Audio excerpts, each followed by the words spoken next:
Salut tout le monde! Aujourd'hui on va se retrouver donc pour une nouvelle vidéo. Cette nouvelle vidéo va être les matchs de légende du PSG, mais avec ma vision à moi. C'est moi qui donne mon avis. Je dis pas que ce sont les meilleurs matchs du PSG. Chacun a ses matchs, même si je pense que le premier, on va tous être d'accord, supporter du PSG ancienne génération. Après, nouvelle génération, j'ai un peu plus de mal, mais je vais essayer de pas faire le vieux. Donc, mais je pense qu'ancienne génération, ce match, on l'a tous en mémoire, on le connaît tous, on a tous entendu parler au moins une fois. Donc on est parti avec le match de légende du PSG. Donc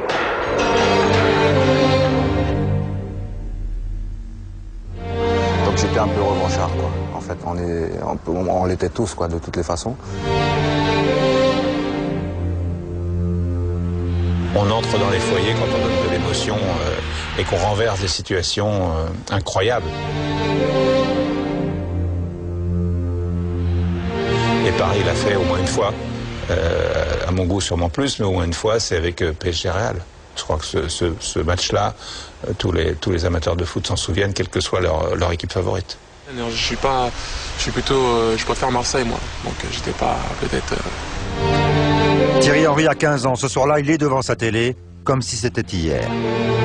Tu es obligé de te lever et applaudir. Je me suis levé, j'ai applaudi parce que pour moi, c'est l'un des plus beaux matchs de Coupe d'Europe que j'ai jamais vu. Nous sommes le 18 mars 1993, il y a 30 ans. 18 mars 1993, vous imaginez un peu où c'est que ça remonte? Où j'étais moi ce soir-là? Alors je m'en souviens, j'avais les billets pour aller voir ce match. J'avais été voir le premier tour contre le Napoli. Alors en 1993, on était dans le Napoli d'après Diego Maradona. Il n'y avait plus Diego déjà à cette époque-là. Le PSG avait fait un gros match là-haut à Napoli, ils avaient gagné 2-0. Ils avaient fait 0-0 retour Parc des Princes, j'étais dans les tribunes pour ce match. Donc pour ce match-là contre le Real de Madrid, je m'en souviens, j'avais pris 2 places, mais au dernier moment, j'avais pas pu y aller. Donc j'avais refilé ça avec des copains. Donc moi, ce 18 mars 1993, j'étais avec des potes, on regardait le match, et on a vécu une soirée de fou. Alors on va se rappeler un peu ce qu'était la France du football à l'époque, donc il n'y avait pas l'arrêt Bosman, excusez-moi. L'arrêt Bosman, donc ça veut dire qu'on n'avait pas. On avait des équipes françaises où il y avait minimum 8 joueurs de nationalité française, 2 étrangers extra-communautaires et un étranger communautaire. Donc c'est-à-dire que là, dans l'équipe qui se présentait là, on avait Ricardo et Valdo, 2 Brésiliens, et il y avait Georges Weah, libérien, naturalisé français, donc avec la double nationalité. C'était les 3 étrangers qu'on avait sur le terrain. Et après, on avait une équipe. Alors l'équipe, même sans la regarder, je peux vous la donner. Lama dans les buts, Sassus à droite, Colter à gauche. En défense centrale, la défense habituelle, Ricardo Roche, suspendu pour ce match, donc c'était Antoine Comboiré qui était à sa place. C'était avec Arthur Georges comme entraîneur, c'était ça. Son équipe, il avait son 11 type. Et quand il y avait les absents, il intégrait les joueurs, mais c'était toujours les mêmes. On trouvait en milieu de terrain toujours le même style de milieu de terrain. Ça veut dire qu'on avait en milieu de terrain Le Guen, Vincent Guérin, Laurent Fournier et Valdo.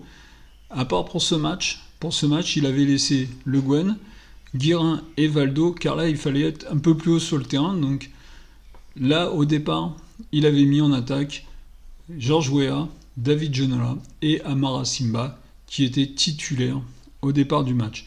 Donc voilà le 11 de départ. On sortait d'un match aller, alors la Coupe de l'UEFA à l'époque, qui aujourd'hui on va dire que c'est l'Europa League, un peu l'équivalent de l'Europa League. La Coupe de l'UEFA, vous aviez 3 types de coupes. Vous aviez la Coupe des clubs champions, qui est aujourd'hui la Champions League. La Coupe des clubs champions, il n'y avait que les champions de l'année précédente, pas comme cette année où c'est que jusqu'au 4e on peut y aller. La Coupe de l'UEFA a été considérée comme plus dure.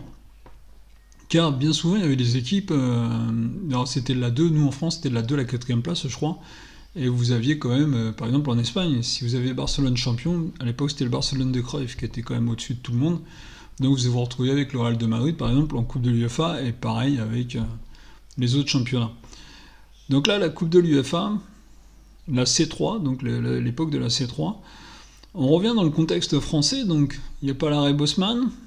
L'équipe nationale, on n'est pas terrible, on sort d'un Euro 92 pas terrible avec Michel Platini comme sélectionneur.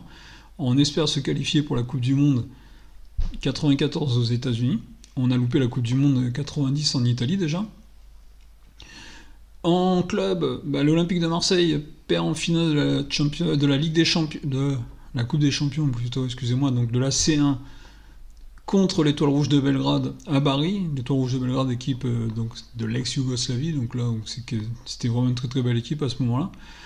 En 1992, on a Monaco qui perd contre le Werder de Brême, en finale aussi. Donc voilà où on en est à ce moment-là des Coupes d'Europe. Paris Saint-Germain fait son retour aux Coupes d'Europe après très très longtemps sans y avoir été. Paris Saint-Germain est à ce moment-là le petit poussé. On n'a pas les médias qu'on a aujourd'hui aussi. Il ne faut pas oublier, il n'y a pas Internet, il n'y a pas toutes ces choses-là. Donc, on n'est pas... au fin fond de l'Espagne, ils ne connaissent pas le PSG. Le PSG n'est pas connu en France. À ce moment-là, c'est l'Olympique de Marseille qui est au-dessus. Après, les plus anciens se souviennent de Saint-Étienne. Il y a eu des épopées de Bordeaux, il y a eu des épopées de Monaco, mais il n'y a pas eu de grande épopée du PSG à ce moment-là. À ce moment-là, on est vraiment au tout début. Donc, match aller, 15 jours précédents, le Real de Madrid, dans son antre, alors le PSG venait de faire la connaissance, donc à l'époque c'était São Paulo, aujourd'hui c'est le stade Diego Maradona, et son ambiance de fou. Ils avaient été en Grèce aussi, où ils avaient découvert aussi une grosse ambiance. Ils sont allés à Madrid, pareil, gros stade, grosse ambiance, un but pris un peu ridicule à l'époque. Donc le PSG s'incline 3-1 dans un match assez frustrant. Je me souviens de la fin du match, c'était quand même assez frustrant ce résultat, mais il y a ce but à l'extérieur. Ce but à l'extérieur, vraiment à l'époque, voulait vraiment dire quelque chose. C'est vrai que là, ils l'ont retiré maintenant dans les coupes européennes, mais c'est vrai que ça ne voulait plus trop dire beaucoup de choses, ce but à l'extérieur. Donc là, voilà, les choses sont posées. Le PSG s'est incliné 15 jours avant, donc 3-1 à Madrid. Le PSG en championnat, actuellement, ils sont second du championnat, derrière l'Olympique de Marseille qui survole le championnat. Donc voilà un peu où en est le PSG. Je vous ai dit, Alain Roche suspendu pour le match retour et choix d'Arthur Georges d'aligner Amara Simba en lieu et place de Laurent Fournier. Match retransmis sur Canal+. Les commentaires à l'époque de Canal+, Charles Bietri, Thierry Gélardi, feu Thierry Gélardi, et Michel Platini dans un rôle plus de consultant. Donc, et pas consultant comme aujourd'hui, où c'est que les consultants ont leur club attitré et on les voit et ils parlent de leur club, et quand ils vont commenter d'autres clubs, ils sont capables de les critiquer. Non, là, Michel Platini apporte vraiment la gagne à la française qu'on n'a pas encore. Mais Michel Platini, voilà, je me souviens de ce qu'il dit au début du match. Vraiment, qu'il dit, le Real de Madrid, ils sont 11 hommes sur le terrain, le PSG, ils sont 11 hommes sur le terrain. C'est un match d'hommes qu'il y a. C'est pas le palmarès du Real de Madrid contre le palmarès du PSG, sinon il n'y a pas de match. Non, c'est 11 hommes côté Real de Madrid, 11 hommes côté PSG, et il a martelé ça vraiment tout le début du match. Donc on est parti. Le match respire un air vraiment de fête. Le Parc des Princes est rempli, c'est chaud bouillant. Il y a une ambiance de fou dans les tribunes qui se ressent même à la télé, même devant la télé et devant les commentateurs qui sont quand même enthousiastes. Alors, le Grand Real de Madrid, à ce moment-là, leader de son championnat, donc de la Liga, et à savoir que le PSG version Arthur Georges, avait une arme. Avait une véritable arme, c'était les coups de pied arrêtés. Les coups de pied arrêtés, c'était vraiment l'arme du PSG à avoir trouvé avec des joueurs comme Georges Weah, comme David Ginola, comme Ricardo, comme Alain Roche, comme Antoine Comboré quand il était sur le terrain, qui ont des jeux de tête extraordinaires. Donc ça veut dire qu'un corner pour le PSG, c'était une action de but. Beaucoup, dans la période Arthur Georges, beaucoup de buts ont été inscrits sur les coups de pied arrêtés. On arrive à cette 33e minute, toujours 0-0.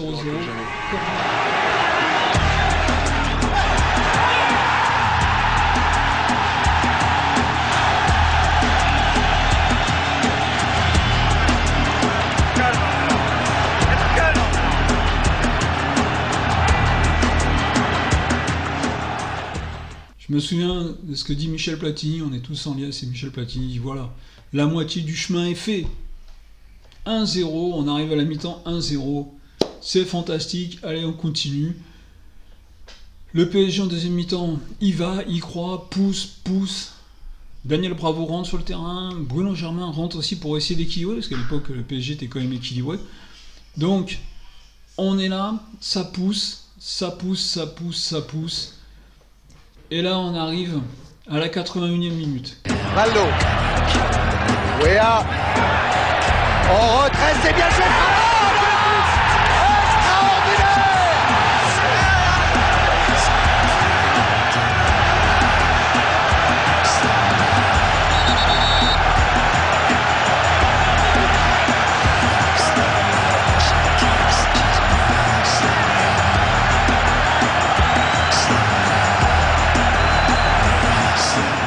Le Parc des Princes explose, on explose tous les supporters du PSG, on explose, il reste 10 minutes à jouer, on est à la 81e minute, le but est fantastique, l'action est super belle, Valdo, Wea, bravo, Ginola, reprise de volée extraordinaire, 2-0, je vous promets, on saute partout, en préparant cette émission, cette vidéo, j'ai regardé les images, je vous promets que j'avais encore la chair de poule. À ce moment-là, c'est extraordinaire. Le PSG est en train de taper le Real de Madrid. 2-0, on est en train de vivre un truc extraordinaire. C'est extraordinaire.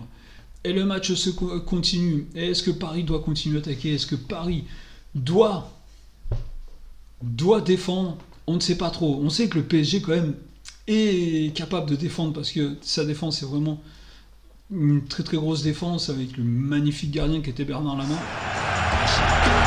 On parle toujours de Ginola extraordinaire, mais pour moi le plus beau c'est Valdo. Valdo qui est servi dans la surface de réparation face à Rocha. Valdo frappe de Valdo. Et c'est le but. La fin de frappe de Valdo sur le 3e but du PSG contre le Real de Madrid est quelque chose que je n'oublierai jamais. Comme il a fin de frappe à Ricardo Rocha et il se tourne, pour moi il n'y a rien de plus beau. Il a fait avec le défenseur, il s'est tourné. Et après il termine plat du pied, tranquille. Extraordinaire. Qu'est-ce qui vous plaît tant dans ce but? Dans la fin de frappe, c'est tout ce qu'il y a dans la fin de frappe. C'est-à-dire qu'il n'y a pas de frappe et tout le monde est par terre. Ça c'est magnifique. 3-0, je vous promets, le stade a explosé à ce moment-là. On saute partout, on est fou, tout le monde est fou. C'est l'événement, c'est le match, c'est vraiment...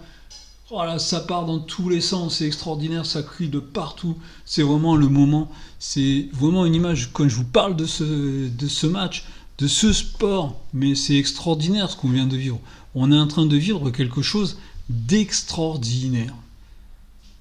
Allez, 3-0, on est qualifié, le PSG est qualifié, le PSG mérite. Mitchell qui a tiré ce coup franc avec une tête perdue. C'est pas possible. C'est un but qui permet au Real Madrid d'aller en prolongation. Et moi, je me revois, c'est vrai que j'ai toujours gardé cette image-là en tête, dire à tous mes partenaires, allez les gars, on y va, c'est pas terminé, il reste encore du temps et tout. Et on remet le ballon au centre et bon, il arrive ce qui arrive. Coup de massue terrible. 3-1, on part en prolongation, et si le PSG part en prolongation, le match est terminé, Madrid va prendre l'ascendant. Les Madrilènes sont fous de joie, nous les Parisiens, on est en train de pleurer dans notre coin. Le match là vient de prendre une tournure comme pas possible, mais il faut se relever. Et c'est les commentateurs, et Michel Platini en tête le dit, il faut se relever, il va en rester une, je m'en souviens de la phrase de Michel Platini, il va en rester une. C'est pas fini peut-être avec Ginola. Poursuivi par Zamorano, le buteur. Et ben voilà, il avance. Et ben voilà le 4e but. Ça ne peut pas se passer différemment que le but de Komori qui marque la tête. Ça ne peut pas se passer différemment, mais c'est une chose que je sens, que je ne pourrais pas expliquer. Wea est devant le but. Campoiré aussi, les mots tête.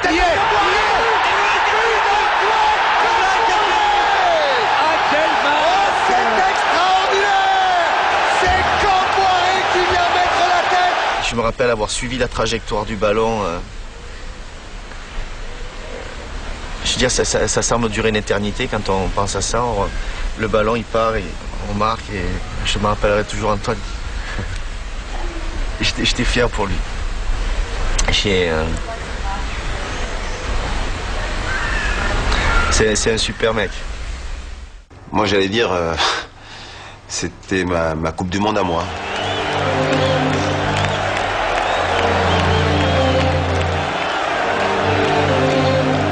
Et c'est vrai que ce sont des moments très très forts, mais moi j'ai pas de souvenirs quoi, parce que donc on est léger, on est en vol, en plane. Ce sont des moments quand j'allais dire on espère revivre, mais c'est vrai que c'est impossible parce que c'est une fois dans sa vie, J'ai eu la chance de vivre ça et c'est ce que je souhaite à tous les joueurs, au moins une fois dans leur vie. Mais c'est un truc de fou. On est dans tous nos états. Il n'y a que le foot qui peut nous rendre ça. Il n'y a que le foot qui pouvait nous donner ça. Ce 18 mars 1993, on arrive 4-1 pour le PSG contre le Real de Madrid. On est en train de vivre quelque chose d'extraordinaire. C'est extraordinaire ce qu'on vient de vivre. Le PSG vient de nous faire vivre une émotion extraordinaire. Je me souviens de la fin du match. Ça courait partout. Alain Roche qui était sur le bord du terrain avec Michel Denisot, ça sautait dans tous les sens. C'était un match. Ça a été une fin de match de feu. Souvenez-vous, 2-0, 3-0, le retour des Madrilènes 3-1, allez, on part en prolongation. Et le 4e but d'Antoine Comboiré. Antoine Comboiré. Ce jour-là, Antoine Comboiré a marqué son nom dans l'histoire du PSG, dans la légende du PSG. Aujourd'hui, Antoine Comboiré, pour moi, fait partie de l'histoire du PSG avec ce but.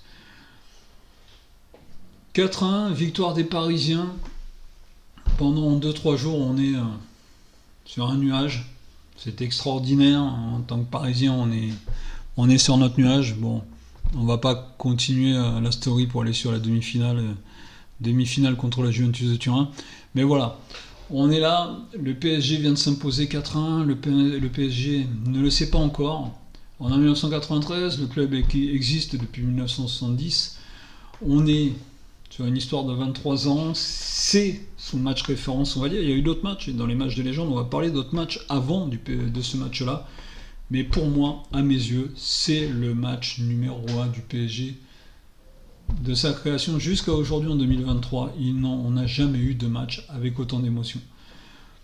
Donc voilà, je viens de vous faire vivre, j'espère que vous l'avez vécu avec moi, parce que moi franchement j'ai encore vécu des émotions, rien qu'en parlant de ce match, je vis des émotions. Pour moi c'est vraiment le match référence. J'ai eu la chance de connaître les premiers titres du PSG avec la Coupe de France en 82, premier titre de l'équipe de France 84, après la Coupe du Monde en 2018, la Coupe d'Europe pour les Paris Saint-Germain, mais ce match-là reste pour moi le match référence. C'est mon match de légende à moi. J'espère vous avoir fait vivre comme moi j'ai pu vivre ce match, cet instant-là. Et je vous souhaite à tous, et je vous dis à très très bientôt, en espérant se revoir très très bientôt sur des vidéos, et à la semaine prochaine pour un autre match de légende. Salut tout le monde. Comboiré aussi, les mots tête.